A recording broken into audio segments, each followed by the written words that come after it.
I'd really like to tell you about the last 15 or 16 Christmases, but I can't remember where I was or what I was doing. I can't remember the specifics behind it because I was either strung out on drugs or drunk out of my mind, just living a really reckless lifestyle and hurting and abusing myself and anybody that I came in contact with. And a lot of memories are spent in jail and wrecking vehicles, and just a depressing time for me. And one thing that stands out to me the most about the last 3 or 4 Christmases is I didn't get to spend them with my brother and my sister, and because they're both in prison. My brother's doing 7 years, minimum mandatory, day for day, without the chance of parole. And I had such an influence in my brother's life. He loved me. He looked up to me.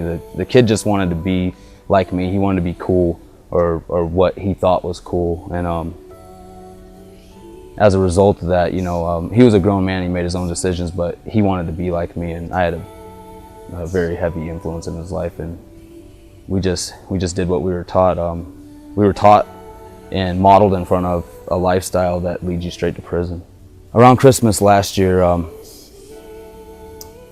I got arrested, and I spent the last little bit of my money bonding out and getting a lawyer. And I asked God to come into my situation. I started praying to God and asked him to come into my situation. And the lawyer pushed court back to like summertime, and I started coming here to Bethel, and I met people that were willing to come into my situation and help me and just stand in the gap with me and be there for me when no one else was. Once the money was gone, no one else was there, but I met a family here at Bethel, and they were honestly there for me. And the experiences that I started having in worship and getting alone with God were getting better and better every time. And I remember one time specifically during worship, I was throwing my hands up, singing a little bit, and just giving God my all in worship. And I just felt this extreme sense of love from God.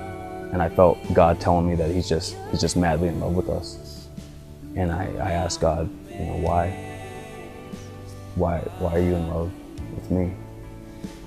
And God said, because I created you to love me and to worship me. And I created you to love you.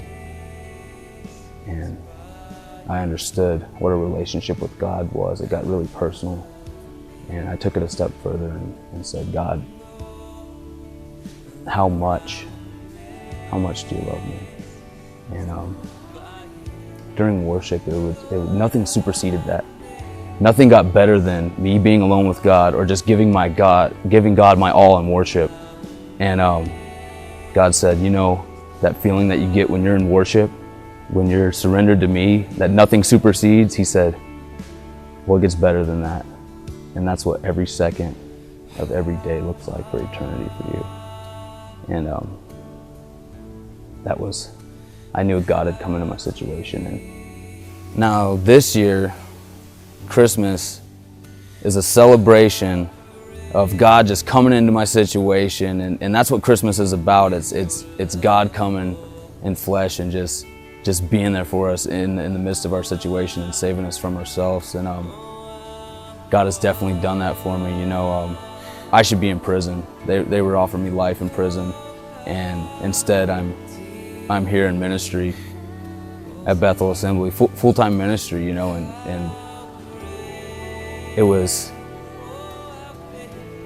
instead of 8-time felon, loser, habitual offender, career criminal, no, it's more than a conqueror, co-heir, transformed.